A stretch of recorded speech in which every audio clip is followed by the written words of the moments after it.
Tanghali noong March 1, 2024, lumapit sa barangay sa Tarangnan, Samar ang pamilya Simbahon para humingi ng tulong na mahanap ang nawawalang si Joylyn.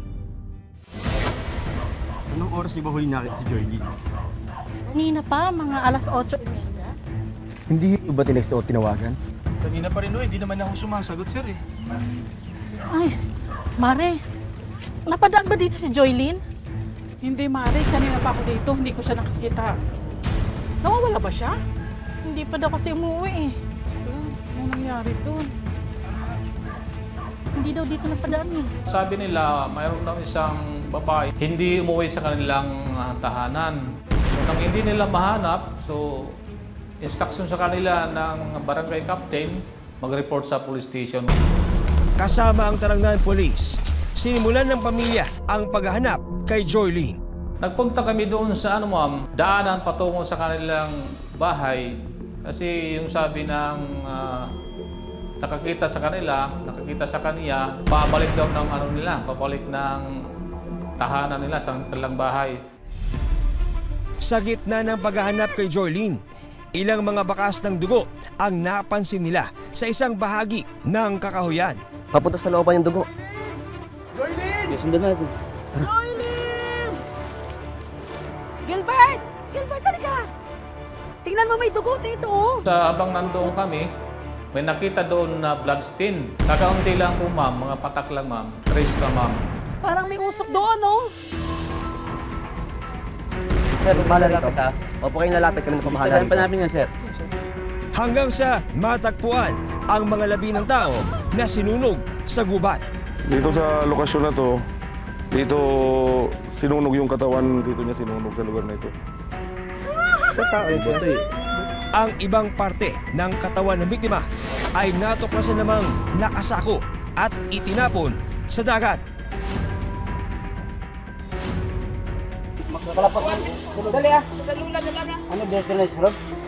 Dito na kinumpirma ng pamilya na si Joylyn ang natagpuang putol-putol ang katawan.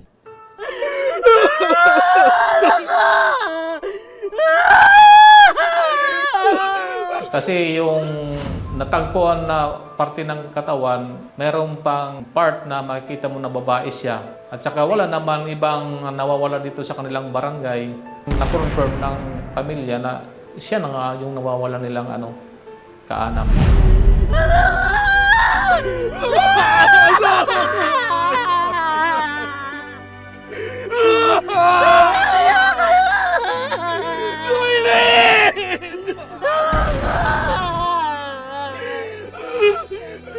Nanghihina ako.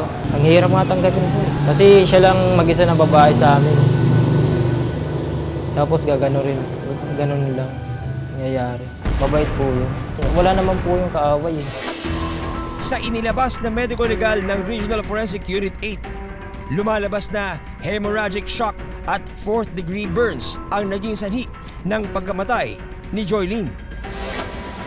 Samantala, matatandaang nung umaga ng March 1, nagharap sa barangay sina alias Jelly at alias Danny dahil sa tangkang panggagahasa ng lalaki. Sino ka? Hinala ng mga pulis, posibleng magkaugnay ang mga naganap na krimen. Nung malaman namin na yun ang umakyat sa bahay ni so nagkaroon kami ng niyan, siya yung naging person of interest namin. Kaya naman agad hinanap ng mga pulis si Danny. So may nakapagsabi sa amin, na sa isang barangay mayroon siya doong kapatid. Naglagay ng checkpoint ang Tarangnan Police para masigurong hindi makakaalis ng kanilang bayan ang suspect. Sinabihan ko yung mga tao ko na hiwa-hiwalay kami paghanap sa kanya. Yung iba sa ibang barangay, yung iba doon sa may exit point ng barangay. Hanggang sa namataan ng mga otoridad si Danny. Lisensya, Brad. Oh, bakit to, sir? Checkpoint lang.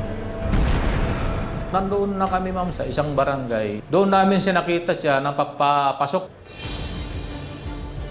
Danny Linteas. Oo, sir. Iniimbitahan ka namin sa presinto.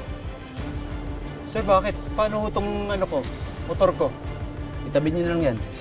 Sa presinto na lang tayo mag-usap. Sige na. dinala sa Tarangnan Police Station si alias Danny. Yun na. Ayon sa mga investigador, inamin ni Danny na may kinalaman siya sa pagkawala ni Joylene. May nakakita raw sa'yo na lasing.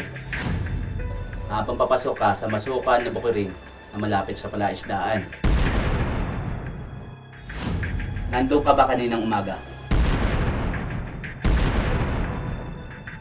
Opo. Nakita mo ba yung babaeng to? Hindi po.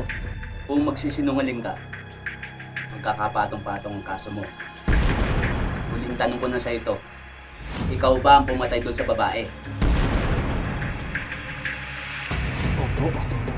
Sa pagtatanong namin sa kanya, nagsabi naman siya kaagad na siya nga yung responsable ng nawawalang babae, siya ang pumatay daw.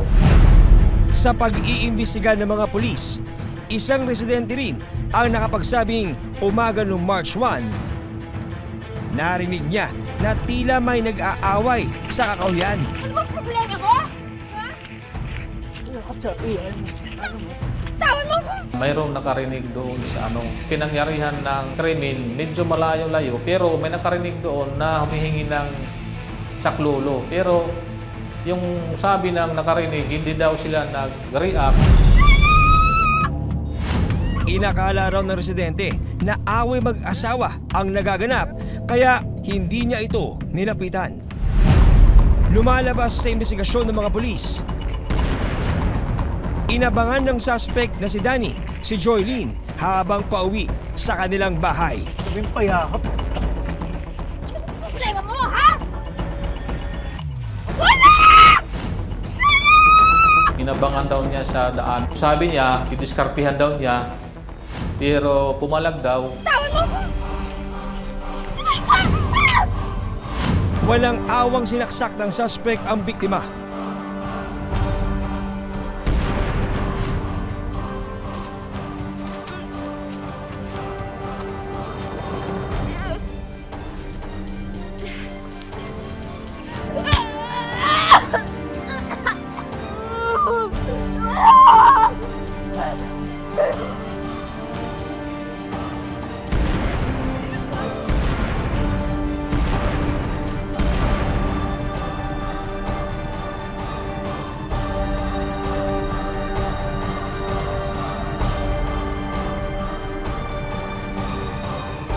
Matapos gahasain, kumuha ng gasolina ang suspect at binuhusan ang katawan ng biktima ayon sa investigasyon ng mga pulis.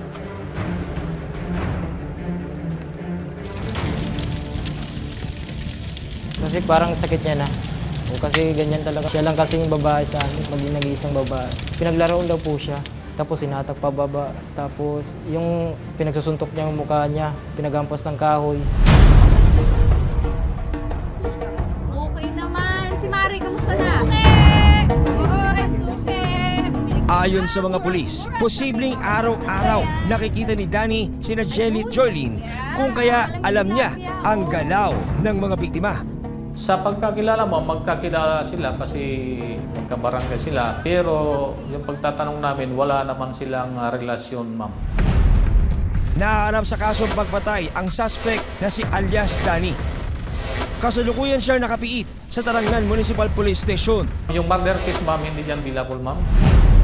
Sinubukan ng Pinoy Crime Stories na makapanayam ang suspect, pero tumanggi siyang magbigay ng pahayag.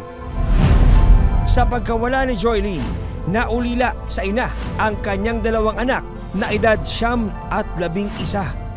Kung makakalabas mo lang siya, kulungan. Gagawin ko rin yung ginawa niya sa atin. Sana magdugo siya sa sa kulungan. Gusto sana namin justisya lang.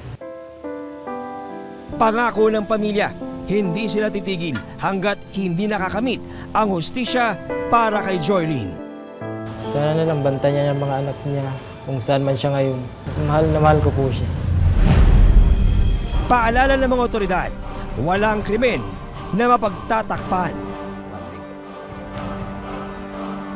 Gaano man itago, lulutang at sisingaw pa rin ang mga ebidensya. Hanggang sa susunod na Sabado, sa patuloy na pagtuklas ng katotohanan at paghahanap ng katarungan. Ako po si John Consulta, kakampi ng mga inaapi para sa Pinoy Crime Stories.